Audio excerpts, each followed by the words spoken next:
मु जितेंद्र आज पुणी थे ओडिशार समस्त 10वीं श्रेणी पिला मु नहीं आसी फिजिकल साइंस रो वीडियो पार्ट नंबर 3 को जो थे आम भौतिक अवस्था प्रतीकर सूचना विषय पढ़ू पिला माने या पूर्व आम जो पार्ट 2 जो पढ़ी रासायनिक समीकरण समतुलता बा बैलेंसिंग केमती करते आम रासायनिक समीकरण को ता विषय आम पढ़ी तो पिला माने जो आम पढ़ी कि रासायनिक समीकरण को केमती समतुल करवा को आम कौन कहू ना परख निरेख विधि बा हिट एंड ट्रायल पद्धति बोली कहू। तो आज आम पढ़ा भौतिक अवस्था प्रतीकर सूचना। तो पिला माने एठी देखि पारथो तुम माने जेमती रासायनिक समीकरण 1.9 रे कोन देछि ना आयरन प्लस H2O रु कोन बाहरला ना आयरन ऑक्साइड प्लस H2 बा उद्जान बा हाइड्रोजन। तो एथिरे तुमे माने देखिले जानि पारथो एथिरे जो आयरन अछि आयरन तुमरो सॉलिड अछि कि कठिन अछि कि तरल अछि कि गैसीय अछि तुमे देखिकी जानि परिबो नाही। सेही भली एठारे लिखा हैछि H2O बा जल। तो जल एठी को अवस्था रे अछि माने जानिबो मौलिकर केतोटी अवस्था अछि तीनोटी साधारणतः तीनोटी अवस्था अछि जेमिति तरल कठिन और गैसीय। तो एठी को अवस्था रे अछि तमे एई समीकरण को देखिले जानि परिबो नाही। तो आज आमे कोन पढिउ ना पदार्थर तार भौतिक अवस्था उपरे आमे आज आलोचना करिउ। तो पिला माने देखो आमे कोन जानिथिलु ना कोन से एक रासायनिक समीकरण रे कोन थिला ना प्रतिकारक थिला और उत्पादक थिला। तो तार भौतिक अवस्था गुडी को विषय रे आज देखिबा से प्रकृत रे तरल अवस्था रे कि गैसीय अवस्था रे कि द्रव्य अवस्था रे अछंती ता विषय रे आमे देखिया। आउ आमे रासायनिक समीकरण को सेही भलिया लेखिबा सिंबलिक आकार रे जहा फल कि आमे जानि परिउ कि मौलिकटी रो अवस्था टी कोन। तो आज देखो रासायनिक समीकरण को अधिक समतुल करिया पई अधिक तथ्यमूलक करिया पई आमे कोन करिउ ना प्रतिकारक आ उत्पाद गुडिकर रासायनिक संकेत लेखिउ। तो सेमानकर जो भौतिक अवस्था गुडिको अछि से गुडिको आमे कोन करिउ उल्लेख करिउ। तो पिला माने एठी गुटे जिंस नोट करियो कोन ना प्रतिकारक आ उत्पाद गुडिकर माने करो तरल अवस्था रे अछि कि जलीय द्रवण अवस्था रे अछि कि कठिन अवस्था रे अछि। तो से हिसाब रे हमें जदि गैसीय अवस्था रे अछि ताहले हम ताको कोन ना G बोली लेखिबो आउ ताको जेंति देखि पारथो ब्रैकेट देकी ताको G लेखि। आउ जदि लिक्विड बा तरल अवस्था रे अछि ताहले ताको L ब्रैकेट देकी लेखिबो एवं आउ जदि सॉलिड अछि बा कठिन अछि ताहले ताको S देकी लेखिबो। तो पिला माने एठी उडे नुवा जिंस तुम माने पढियो कि मु कहि देली पदार्थर तीनोटी अवस्था। तो एठी आ उडे नुवा जिंस तुम माने पढियो कि द्रवीभूत अवस्था। द्रवीभूत माने मन करो जल रे किछि पदार्थ ना मिसे दे तो सेही अवस्था को कोन आमे नउचे ना द्रवीभूत अवस्था। तो द्रवीभूत अवस्था को इंग्रजी रे कहंती एक्वस बाता को AQ द्वारा सूचित करा जाबे डिनोटेशन करा जाय। तो पिला माने देखो सेही हमें रासायनिक समीकरण 1.9 को हमें देखिउ। तो 1.9 को देखिले कोन जानि परियो ना आयरन हमर को अवस्था रे थिला हम जानि नथिलु। वर्तमान तुमे देखो एतिरे कि आयरन सॉलिड अवस्था रे अछि जेंति एठी S लिखा हैछि से बळा H2O गैसियस अवस्था रे अछि तो G लिखा हैछि। से बळा पुनी आयरन ऑक्साइड सॉलिड अवस्था रे अछि तो एस ता साइड रे एमती एस लिखिकी ताकू ब्रैकेटिंग करा है तापर पुनी उद्जान गैस हमरो गैस आकार रे बाहर तो ताकू जी द्वारा डिनोट करा होती तो ए जो रासायनिक समीकरण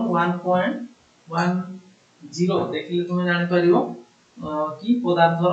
अवस्था को एथिरे उल्लेख करा हेछि जहा द्वारा हमें रासायनिक समीकरण को भल भाव जानी परिबा विस्तार रूप में जानी परिबो अधिक विस्तार रूप में हमें जानी परिबो तो वर्तमान देखो एथिरे आ गोटे कथा कि जल को बाष्प अवस्था रे व्यवहार करा जाउथबार यहा को दर्शा जायतिबा दर्शाइबा पई कोन लेखा हेछि ना H2O सहित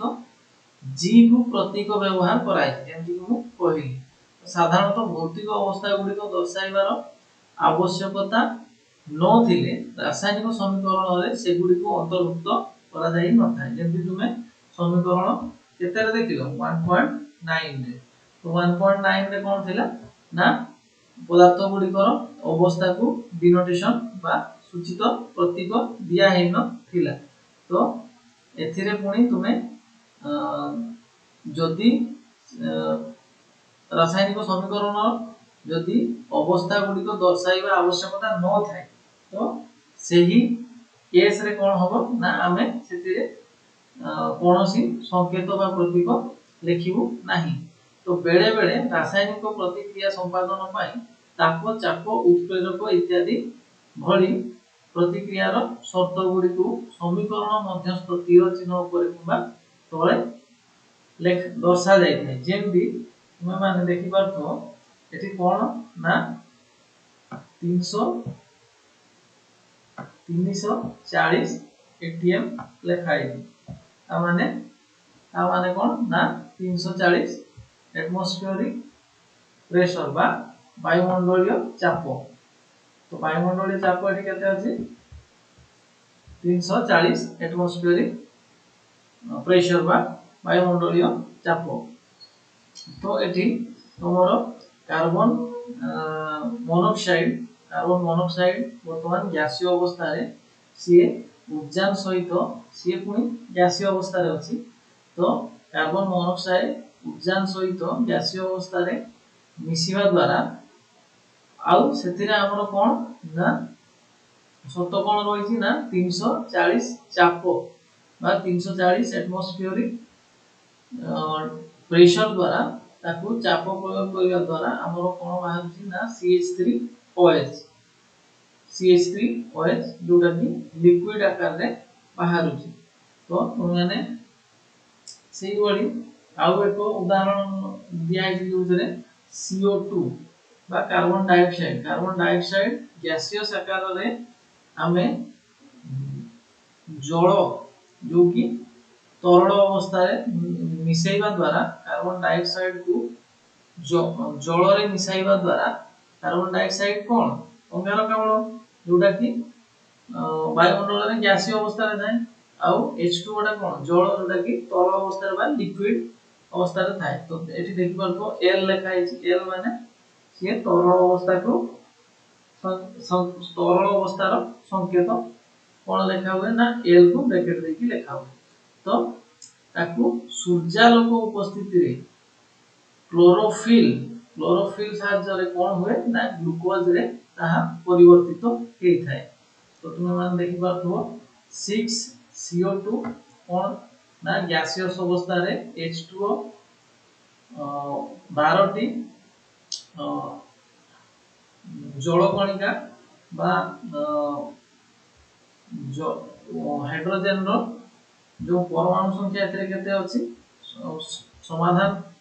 समतुल करिया परे अछि 24 किंतु ता पूर्व केते थिला ना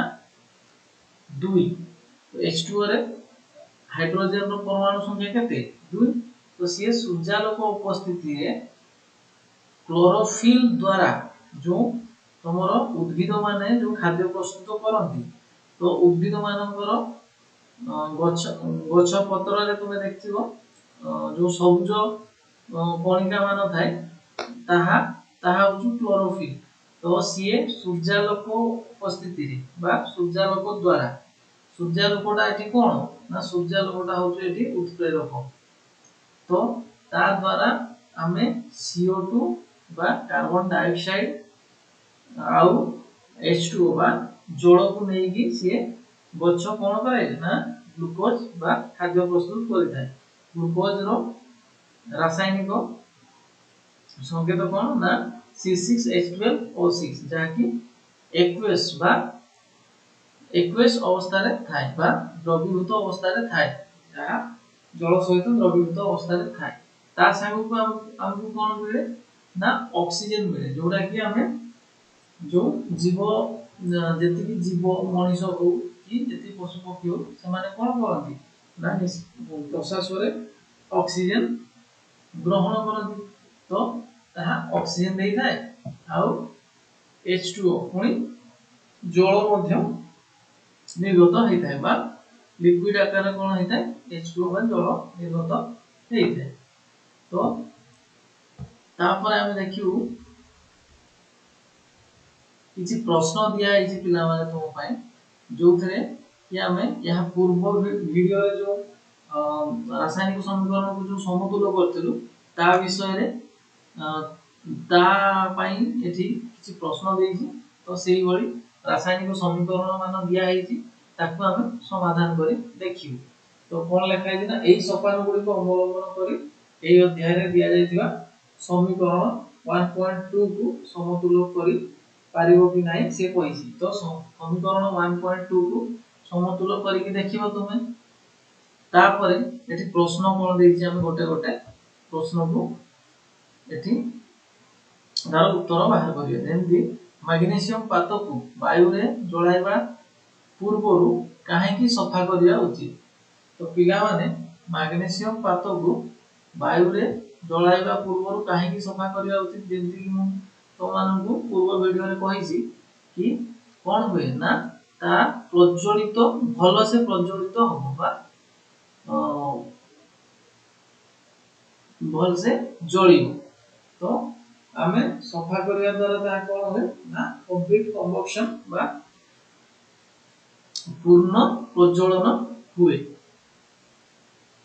तापर देखो द्वितीय कोन होइछि ना निम्नलिखित रासायनिक प्रतिक्रिया गुडी को पई समतुल्य समीकरण देखो तो यह एक साधारण बहुत सहज क्वेश्चन देखो एतरे कोन लेखि चंदी बही लेखा है ना हाइड्रोजन प्लस क्लोरीन को नै कि कोन हला हाइड्रोजन क्लोराइड पिला माने एठी मु लेखि दउची देखो जेंति यह कोन होबो ना H2 प्लस Cl2 हाइड्रोजन एठी सब बेले पेयर हे के बा दुईटी कोन थाए हाइड्रोजन रो परमाणु ताकू फ्री अवस्था रे हमें दुईटी परमाणु विशिष्ट लेखु आउ जेहेतु उर्जान गैस टी बा हाइड्रोजन टी फ्री अवस्था रे दुईटी परमाणु को नै गठित थाए तो हमें ताकू H2 लेखु सेही भली क्लोरीन मध्य ताकू Cl2 लेखियो तापर देखो कोन हमर हाइड्रोजन प्लस क्लोरीन मिसले कोन आछि ना हाइड्रोजन क्लोराइड होयछि बा HCl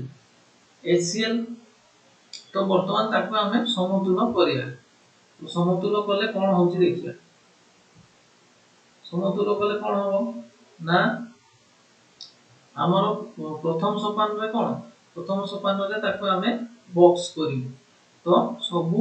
यौगिक बा मौलिक गुडी को हमें प्रतिकारक आ उत्पाद रो सबु मौलिक यौगिक गुडी को प्रथम कोन करियो बॉक्स करियो तापरे सबुठु अधिका जो मौलिकटी ताकू हमें समतुल्य करियो तो एथिरे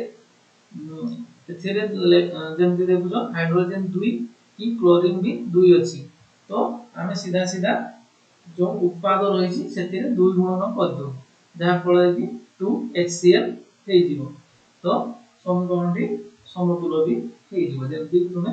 देखि पाछो चित्र रे तापर देखो barium chloride plus aluminium sulphate कोन बाहरियो ना barium sulphate plus aluminium chloride तो पिला माने देखो एथरे हम लेखि देछि जेमति बेरियम क्लोराइड रो संकेत कोन ना BaCl2 प्लस एल्युमिनियम सल्फेट रो संकेत कोन ना Al2SO4 फुल 3 सेटु हम कोन बाहरिबो ना कोन बाहरिबो ना बेरियम सल्फेट बाहरिबो या कि BaSO4 प्लस एल्युमिनियम क्लोराइड तो एल्युमिनियम क्लोराइड को हमें AlCl3 आकार रे देखिबा जेमति कि तुमे देखि पारछो तो या को हम कोन करियो समतुल करियो तो समतुल करिया पई हमरो जो जो सोपान थिला सेही सोपान अनुसार हम कले कोन करियो ताको प्रथमे बॉक्स करियो जेमति बॉक्स करियो तापर बॉक्स करि सारला पर ताको कोन करियो ना ताको पुनी हमें जो मौलिक बा जो मौलिकर अधिक संख्यक परमाणु थिबो ताको हमें प्रथमे समतुल करियो तो एई भलिया हमें ताको समतुल करिया द्वारा हमको कोन मिलियो ना समतुल करि सारला पर हमको कोन मिलियो देखो एथे मु लिखि देछि जेमति 3 BaCl2 plus Al2SO4 whole 3 plus 3 BaSO4 plus 2 AlCl3 तो एबे देखो गोटी गोटी तुमे गोटे गोटे मौलिक को जदि तुमे निरीक्षण करिवो तेबे तार समस्त परमाणु संख्या समान पाइबो तो पुणी तृतीय रासायनिक समीकरण कोन ना सोडियम प्लस जल बा सेटु कोन बाहरियो ना सोडियम हाइड्रोक्साइड प्लस हाइड्रोजन तो सोडियम प्लस जल तो एहा को हमें लेखिले केमति लेखियो ना Na plus H2O Na plus H2O बाहरियो कोन ना NaOH प्लस H2 जेमति कि मु लेखिछि तुमे देखि पारतो तापरे ताको बैलेंस करिया परे कोन हमरो सोपान गोटे परे गोटे सोपान द्वारा हमें ताको बैलेंस कले हमको कोन मिलियो ना कोन मिलियो 2Na प्लस 2H2O रु बाहरियो 2NaOH प्लस H2 तो पिला माने एठी गोटे जिंसो तमे ध्यान दबो जो समीकरणटी हमर समतुल हेइनी जोटा हमर समीकरणटी समतुल हेइनी बा स्केलेटल इक्वेशन जोटा कि आ कोन पढिथिलु ना स्केलेटल इक्वेशन समतुल हेइनी तो सेही समीकरण रो उत्पाद आउ प्रतिकारक मझिरे कोन रहइबो बा प्रतिकारक उत्पाद मझिरे कोन रहइबो तीर चिन्ह रहइबो किंतु जो समीकरणटी हमर ऑलरेडी बैलेंस हे जाईछि बा हमर समतुल हे सारछि तो ता मझिरे हमें समान चिन्ह लेखि पारिबु पिला माने बोलसे बुझियो लेखि पारिबु किंतु हमें तीर चिन्ह लेखिले मध्य हमर समीकरणटी ठीक बोली धरा दियो तो से केस रे हमर कोन होबो ना तीर चिन्ह लेखि पारिबो किंबा समान चिन्ह मध्ये हमें लेखि पारिबो जेमति तुमे चित्र रे देखि पारतो तापरे कोन पढिबो ना 3 नंबर कोन कहछि निम्नलिखित रासायनिक प्रतिक्रिया गुडी को पई अवस्था प्रतीक सहित समतुल रासायनिक समीकरण लेखो तो पिला माने एथिरे जो दुईटी हमरो रासायनिक प्रतिक्रिया दिया हेछि तो से दुईटी रो तुमे तार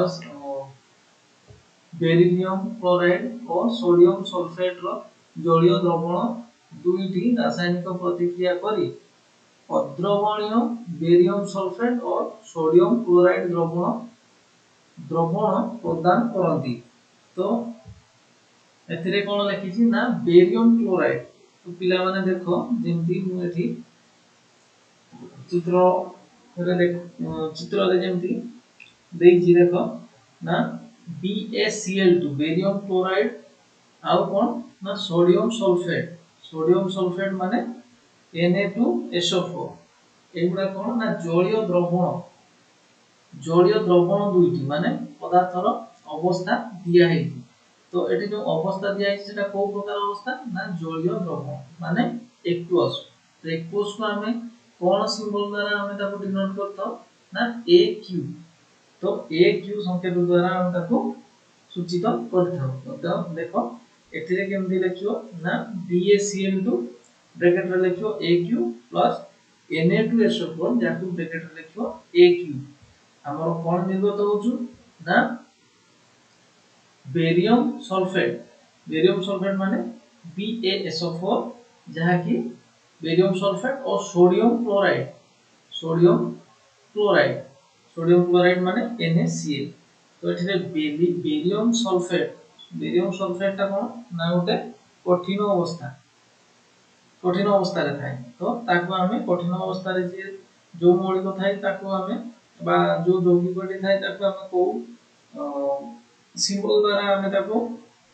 लेखु ना S को हमें ब्रैकेट द्वारा लिखियो। तापरे NaCl बा सोडियम क्लोराइड बा NaCl होछ कोन ना लूण सिए सोडियम क्लोराइड ताको द्रवण आकार रे निर्गत होय। तो ताको हमें एक्वस बा AQ लेखिके दिनो बा सूचित करिब जेंति तुम माने चित्र रे देखि पाउछो। तो पिला माने तुम पई जो प्रश्न थिला तार समाधान हेई गला। एबे हमें पढ़िया विभिन्न प्रकार रासायनिक प्रतिक्रिया प्रकार बा केते प्रकार रासायनिक प्रतिक्रिया हमें पढ़िबु। तो आमे माने बा तुमे माने कोन पढ़िजो नवम श्रेणी रे पढ़िजो कोन ना रासायनिक प्रतिक्रिया समय गोटिए मौलिक परमाणु गुडी को अन्य एक मौलिक परमाणु गुडी को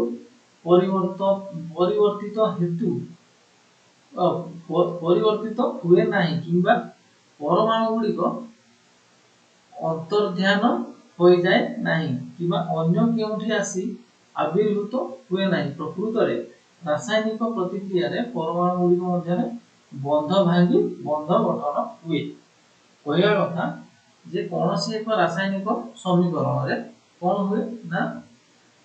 कोनोसी एक रासायनिक समीकरण रे तार पदार्थ जो मौलिक रहिछि ताहा परिवर्तन केबे हुए नाही बा चेंजेस हुए नाही। तापर कोन हुए ना परमाणु गुडी को अंतर्ध्यान भी हुए नाही माने कोडे उभे भी जाय नि कि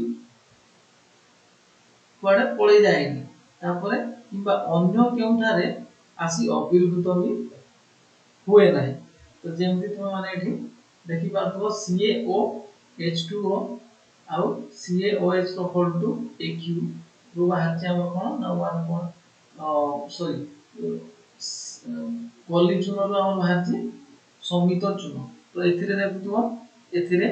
Ca बा कैल्शियम अछि डाहण पटे भी कैल्शियम अछि। एथे ऑक्सीजन अछि डाहण पटे भी ऑक्सीजन अछि। एथे उद्जान अछि डाहण पटे भी उद्जान अछि। तो यहा परिवर्तित किंबा अंतर्ध्यान हुए नाही। तो पदार्थ गुडी को कोन हुए ताने उत्पन्न हुए कोन है कि उत्पन्न हुए ना प्रति रासायनिक प्रक्रिया रे कोन हुए ना परमाणु गुडी को मध्य रे बंध भांगी नूतन बंध गठन हुए अन्य पदार्थ सहित बा अन्य मौलिक सहित कोन हुए ना नूतन बंध सृष्टि हुई पदार्थ गुडी को उत्पन्न हुए। तो परमाणु गुडी मध्य रे सृष्टि हेतु विभिन्न प्रकार बंध विषय रे तुमे तृतीय और चतुर्थ अध्याय रे पढियो माने तुमरो दशम श्रेणी रे ही तृतीय और चतुर्थ अध्याय रे कोन पढिनो ना समान भितर थिला बंध विषय बा बॉन्डिंग विषय रे। तो तापर कोन पढिया हमें पिला माने कॉम्बिनेशन रिएक्शन बा संश्लेषण प्रक्रिया। तो पिला माने आजि पई ए वीडियो टी को एतिकी रे मु रखुची। आगामी वीडियो रे हम कोन पढिबो ना कॉम्बिनेशन रिएक्शन बा संश्लेषण प्रक्रिया। तो पिला माने आज जदि मोर पढिया शैली टी तुम पसंद लागिछि ताने कमेंट करी जणाइबो। आ जदि मो द्वारा आ किछि इंप्रूवमेंट मु कले भल लागिबो ताने ता कमेंट करी जणाइबो। धन्यवाद।